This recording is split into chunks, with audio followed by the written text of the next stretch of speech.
These are the final moments of a 4-year-old girl's life before her pediatrician mother allegedly suffocated her and then made it seem like a drowning. Neha Gupta was a pediatrician in Oklahoma. She was going through a pretty rough custody battle, and she decided to take her daughter Aria to Florida for a trip, which, by the way, the father had no idea she even left the state of Oklahoma. On June 26, Neha claims that her and her daughter went out to go do fun activities.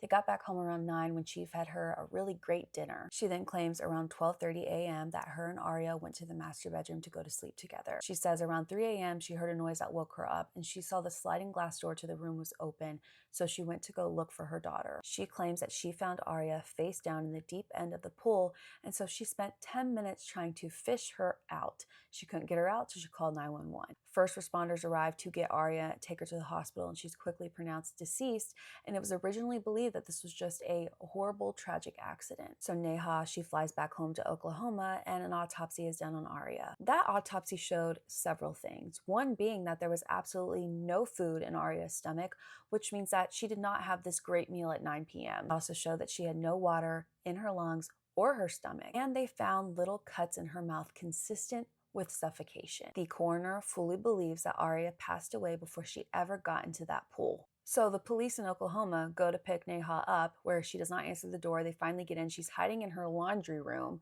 and they arrest her, and she was extradited back to Florida. She is currently still in jail with no bond. Now, things seem to be going pretty wrong in her life prior to this happening. A month before her daughter's passing, she was fired from her job. Allegedly, that was over a lot of small little things, and then a child came in with a pooping issue, and she sent them away instead of doing further testing, and it ended up being something serious. Allegedly. A source also claims before she was working in the PICU, but because of the divorce with her husband, she didn't want to have to see him because he also works at the hospital. And so at some point she switched to the ER and was just described as not being a very proactive doctor. On top of that, around this time, she was described as being chaotic at her daughter's daycare, causing this huge scene. The daycare had to tell the dad about it.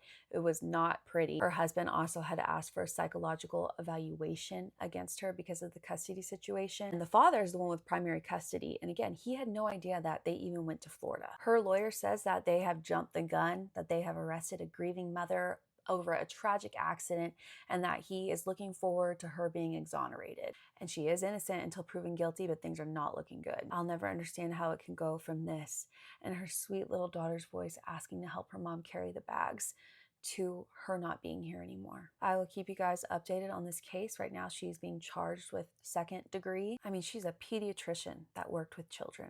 It's insane.